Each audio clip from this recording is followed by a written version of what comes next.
Las contradicciones entre un discurso de campaña centrado en una denuncia genérica de la casta y una especie de concepción de la sociedad basada en individuos libres guiados por su interés racional, que no tienen ningún vínculo entre sí, y en el cual concebía que el Estado no existía como agente político colectivo, sino que eran individuos, en todo caso, los que iban a comerciar con otros países, y que eso quedaba librado a la voluntad de cada empresa particular, y que el Estado, en tanto sujeto, no iba a relacionarse con países comunistas. Bueno, recordamos todo esto que sucedió hace apenas 12 horas, este discurso de Milei. Bueno, rápidamente, así como cambió en materia de política económica, se guardaron los libros libertarios y aparecieron los libros de neoclásicos de los economistas del establishment. En materia de política internacional estamos viendo lo mismo, un poco guiados por la imposibilidad práctica de poner en marcha esa concepción de la sociedad y del Estado que Milei decía tener, digamos, como puro libertario, con perdón de los libertarios anarquistas del comienzo del siglo XX, pero otro lado por las necesidades prácticas que tiene la Argentina. El swap con China es la medida de divisas más inmediata que tiene hoy Milei, más allá de toda la parafernalia de la visita a Washington, de la visita a Nueva York, de las felicitaciones de Georgieva por el ajuste del día de ayer. La realidad es que la medida más inmediata que tiene la Argentina para obtener divisas es el swap con China. Lo que pasa es que, bueno, tenés que recoger la piola después de todo el discurso que hiciste contra China y después del desplante, que esto no se vio tanto y no se notó tanto, pero en la Asamblea Legislativa, cuando Milei asume que, además de no dar un discurso frente a los representantes del pueblo, hubo un hecho también significativo, que fue la ubicación dentro de la escena de la Asamblea Legislativa de las distintas delegaciones extranjeras. Mirá. Lo vimos a Zelensky ahí cerca, sacándose fotos con algunos diputados y diputadas del macrismo y de la Libertad Avanza. Los representantes del gobierno norteamericano estaban abajo, cerca del poder. Los representantes de China estaban arriba en las barras. Y eso fue motivo de crítica por parte del embajador chino cuando se reunió con Milei el día lunes. Como parte de la tensión que China generó sobre Milei, apareció la carta del día lunes, donde Milei le envía una nota al presidente chino, Xi Jinping, invitando a retomar la discusión y las relaciones, con el objetivo evidente puesto en la reactivación del swap. Ahora, en ese marco van a entrar un conjunto de otros temas que China está interesada en retomar la discusión con la Argentina, que van desde las inversiones que China venía ejecutando y que ahora hay que ver si quedan paralizadas o no en el marco de este esquema de paralización de las obras de infraestructura, que también atraviesan discusiones de carácter geopolítico, como por ejemplo la tecnología 5G, si se va a dejar entrar o no a China en ese marco. Estaba pendiente también una negociación por la compra de aviones de guerra chinos, que la Argentina estaba en un proceso de compra con la Argentina. Todas cosas muy puntuales que hay que tener una respuesta a ver qué se quiere hacer. Y la situación de los BRICS, que hay que ver si las declaraciones de Mondino, en el sentido de que Argentina no va a ingresar en los BRICS, son parte de la retórica vacía, libertarianista, que Milei se guarda en el bolsillo, o si es una definición de política de Estado, de política estratégica, que la Argentina está dispuesta a sostener como una especie de antiojera ideológica frente a los evidentes beneficios que tendría para la Argentina, aún con el gobierno de Milei, insertarse ahí. Lo del swap entra en este paquete, en el paquete de recomponer con China, ver en qué contexto se puede dar lugar a un pragmatismo y ver qué quiere hacer este nuevo gobierno en relación con el mundo más allá de Estados Unidos y de Israel, que existe y es el mundo que avanza. Sí, por la plata el mono baila, ¿no? Por la plata y también por la necesidad práctica de seguir la dinámica de un mundo que tiende hacia la multipolaridad. Claro. No, pero digo, es toda esta bravata de con comunistas yo no hablo y soy moral y mi moral está por encima de todo.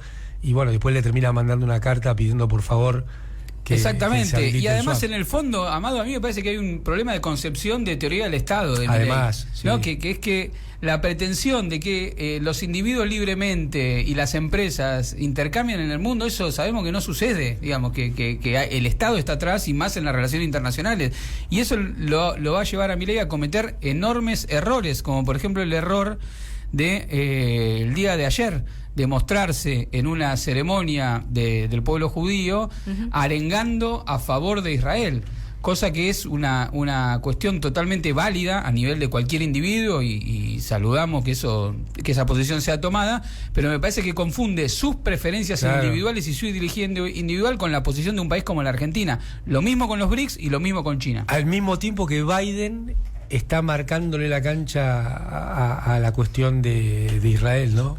Así es, y de eso vamos a retomar, me parece, sobre Biden y las posiciones sobre Israel y Ucrania en un ratito. Pero ya que lo mencionás, escuchemos a Javier Milei en la celebración de Hanukkah. La victoria en la batalla no depende de la cantidad de soldados, sino de las fuerzas que vienen del cielo. Y sabemos que las fuerzas del cielo van a apoyar a la Argentina y sobre todo va a apoyar a Israel en este momento. Muchísimas gracias y ¡viva la libertad, carajo! Bueno, no decía mucho más. Pero es importante porque esa palabra no fue una palabra en el aire. Fue el mismo día que la Argentina se abstuvo en una votación en Naciones Unidas, que era una votación a favor de una nueva tregua humanitaria y corredores humanitarios. La semana pasada la Argentina había acompañado la posición de Brasil, que fue vetada una vez más por los Estados Unidos en el seno de Naciones Unidas, y el día de ayer, martes, mientras Milei decía esto, en Naciones Unidas ya se vio el primer cambio en materia de política exterior de la Argentina, que se abstuvo de esa votación, que igual salió aprobada, y se abstuvo con países tan representativos como las Islas Maui, Tongo, Panamá y otras grandes potencias a las que supuestamente Milei nos quiere llevar. O sea que ya tenemos un cambio en materia de política exterior de Argentina, y esto nos puede afectar en lo inmediato y en el largo plazo también. Después de 2 años está totalmente consolidada la posición en lo militar de Rusia, y la posición en lo militar de Ucrania está atascada, y en lo político internacional pierde a pasos agigantados apoyo, tanto económico como político, producto, entre otras cosas, de que la incapacidad para sostener el frente de batalla, pero también producto de que se abrió el otro frente en Medio Oriente, entonces como que la atención hacia lo que puede desarrollar Ucrania va perdiendo a pasos agigantados. ¿Qué le prometió Joe Biden en la entrevista que tuvo con Zelensky? Tan solo $200 millones, que es una cifra totalmente irrisoria para lo que necesita Zelensky para sostener el frente de batalla. Básicamente, en términos del plano militar, lo que necesita Ucrania es apoyo aéreo, es decir, aviones y armas antiaéreas para poder frenar lo que es la superioridad aérea del ejército ruso. Pero la llegada de Zelensky a Estados Unidos también se produce en el marco de una crisis política que lo venimos llevando adelante en nuestra columna, porque Biden en realidad había prometido un paquete de $100.000 millones, que ahora ya sí estamos hablando de un número grande, pero no tiene los votos Biden para darle un paquete tan grande solo a Ucrania. Entonces, ¿qué hizo Biden? Un mega paquete de apoyo a Ucrania y a Israel. ¿Con qué objetivo?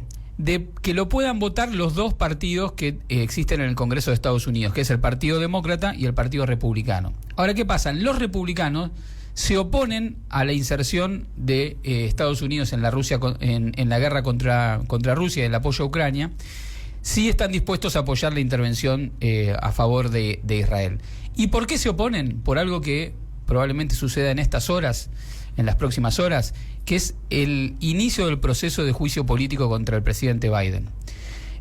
Producto de la mayoría que tienen los republicanos en la Cámara de Representantes, que sería como la Cámara de Diputados de acá, y el inicio de ese posible juicio político contra Biden está basado en que cuando Biden era vicepresidente, llevó adelante una serie de negociaciones que facilitaron negocios privados por parte de su familia, en particular de su hijo, el joven, entre comillas, joven Biden. Le dicen joven Biden, tiene 53 años. Lo que pasa es que el Biden grande ya es tan grande que con 53 años le dicen joven, un señor ya, un tipo que ya se Biden pone... está por arriba de 80. Y sí, y este es el hijo, Hunter Biden, que ya es un señor con pantalones largos, no usa más los cortos. Y negocios largos. Y negocios largos. Y esos negocios incluyen una serie de tráfico de información, tráfico de influencias que le permitieron a él acumular negocios importantes, y buena parte de esos negocios ocurren nada más, o se sospecha que ocurrieron nada más y nada menos que en Ucrania. Por eso digo cómo se cruza la cuestión de la política doméstica y el interés que tiene Estados Unidos en sostener la guerra en Ucrania. Básicamente tiene que ver, por un lado, en romper el vínculo geopolítico que se había construido entre Rusia y Alemania, que le proveía de gas barato para la competitividad de la industria alemana, que se vino al pique desde que literalmente la CIA voló el caño que le llevaba el gas de Rusia hasta Alemania, pero además en los negocios para la reconstrucción de Ucrania y en los negocios que afectarían a la familia del propio presidente norteamericano. En esas condiciones de extrema precariedad política, en un año donde el año que viene hay elecciones presidenciales en Estados Unidos, donde el candidato preferido en todas las encuestas es Donald Trump, que es el que lleva la voz cantante en las acusaciones contra Biden y su hijo por los negocios en Ucrania. En ese contexto nosotros apoyamos a Zelensky, que fue a mendigar unas migajas de dinero a Estados Unidos, a un presidente debilitado, metiéndonos no solamente en un conflicto internacional entre Israel y Palestina, sino metiéndonos en otro conflicto internacional entre Ucrania y Rusia, y además metiéndonos en el contexto de la crisis política que atraviesa hoy el gobierno de Biden para sostener un frente de batalla que cada vez es más difícil de que pueda lograrse un éxito. Mirá esto que trae Federico del posicionamiento, ¿no? Porque Argentina había construido un vínculo sólido con actores que son G20 y votos importantes en el Fondo Monetario, en particular China, Brasil y Rusia. O sea que podrías haber tenido 3 presidentes o 3 delegaciones G20 muy importantes, que además China y Rusia tienen silla propia en el Fondo Monetario. Son de los 8 países que tienen silla propia, el resto compartimos silla con otros. Brasil también tiene un voto muy importante, aunque no tiene silla propia. ¿Agrediste la política exterior de esos 3 países? Lo de Brasil, inaudito por donde se mire, y lo de Rusia y China, muy llamativo, ¿no? Porque son votos en el FMI, tiene que ver con la cuestión del G20, muy impresionante el giro de política exterior. Todos ellos brillaron por su ausencia en la asunción de Milei, y con todos ellos ahora va a haber una política de, como decíamos antes, recoger el hilo para ver cómo acomodamos la situación frente a las necesidades que tiene la Argentina de financiamiento, pero también de continuar una inserción en un mundo que ya es multipolar, porque esta política de inserción que plantea Milei no solo que es equivocada o que uno no la comparte, sino que además responde a un mundo que ya dejó de existir. Si ya era errada en la época de Macri, pasaron 8 años del 2015 para acá y el mundo prosiguió un desarrollo de una creciente multipolaridad, donde obviamente Estados Unidos sigue siendo una potencia hegemónica y con la cual hay que tener relaciones maduras, al igual que con todas las demás potencias, porque no se trata de que en el mundo hay buenos y malos, como nos quiere hacer creer Milei, sino que en realidad hay intereses, y de lo que se trata es que la Argentina tenga inteligencia para defender los intereses nacionales. Ahora la pregunta es si existe algo así como un interés nacional que Milei quiera defender, o si pretende subsumir la política del Estado argentino en función de el entramado de negocios con las grandes corporaciones transnacionales para financiar un nuevo ciclo de endeudamiento y fuga. Fede, imagino que van a profundizar esto el día sábado, ¿no? El día sábado nos vemos en el clásico ya de la política internacional. ¡Qué programón! Programón, donde hemos tenido a Amado varias veces como invitado, con la conducción de Atilio Borón, Telma Luzani y Paula Clashco. Va a ser el último programa de la temporada 2023 de Diálogo Internacional. Seguramente vamos a estar comentando las novedades, cómo sigue el programa y un balance de lo que ha sido un año muy movido en materia de política internacional. Bueno, Fede, te escuchamos entonces el sábado. Amadou Boudou, también te despedimos, ahora que ya que están de moda los despidos. Sí. No. Por hoy. Te vamos a seguir Bueno, haciendo ¿habrá conversatorio? invitaciones. Va a haber conversatorio. Sí, vamos a... En enero, con todo el calor, los voy a hacer venir a los dos, a vos y Artemio. A los dos, esos dos van a ver. En Ojotas, los dos, acá, Bueno. y en Maya, no sé dónde. Estaremos. Bueno. Iba a decir, este fue el conversatorio. Hoy fue medio conversatorio todo el programa. Pero bueno, muchas gracias, Fede. Muchas gracias, Amado. A vos.